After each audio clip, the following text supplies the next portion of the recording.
Hi, my name's Jim Dowell. I work in City of Glasgow College as a lecturer in learning support. Many of the students who we support have literacy needs, and some also have sort of recognition of dyslexic difficulties. There can be a sort of variety of ways that students might come to access our service. Some might disclose on application that they require additional support relating to their literacy. At which point my team would kind of contact them, would do an assessment of their needs, and then go on to make suggestions and recommendations or reasonable adjustments to what they will require to access the curriculum. Other students might come to us after perhaps starting their courses and maybe experiencing some difficulties, or having feedback from lecturers which suggests that the literacy that the literacy skills which they're showing at that point aren't meeting the sort of standards required by their course at that level.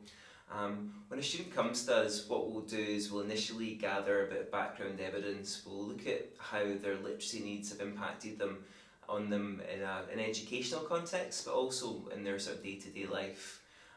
We'll gather that story. I think the biographical information is some of the most kind of useful and some of the most telling when it comes to sort of finding out what a sort of pattern of strengths and weaknesses are for a student. We also use a number of different screening tools. So if we're looking to maybe kind of identify the areas of literacy where a student kind of struggles the most, we use tools such as LADS, made by Lucid, which is a computer-based screener, or the DAST adult dyslexia screener as well. So they're both used by myself and my colleagues to get a sort of signposting towards or an indication of whether specific literacy difficulties are likely to be present. What we use is a range of assistive technology available in the college, which students can access to try and sort of support them with their learning.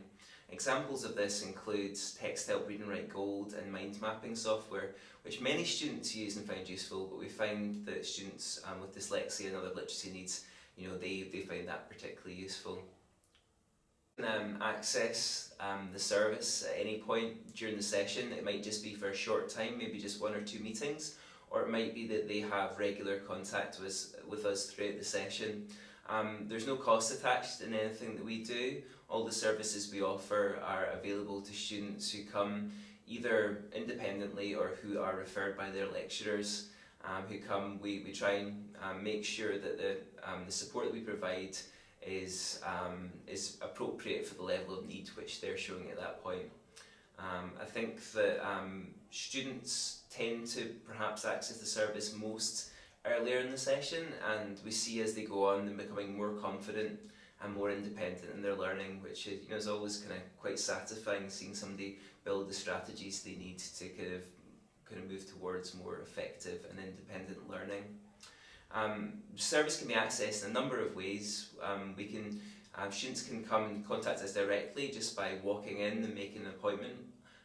Each of the lectures here tend to be linked with particular academic departments, so that there's a kind of good communication between the subject lecturers and the learning support team to make sure that the arrangements are put in place. For example, if there's any exam arrangements or there's any other sort of adjustments needed to delivery, that there's kind of good communication between the curriculum teams and the learning support to make that happen. Students also regularly get referred by their lecturers, so a lecturer might notice that they're having difficulty in class and might suggest to the student or might refer directly so that we can meet with them and establish what their needs are.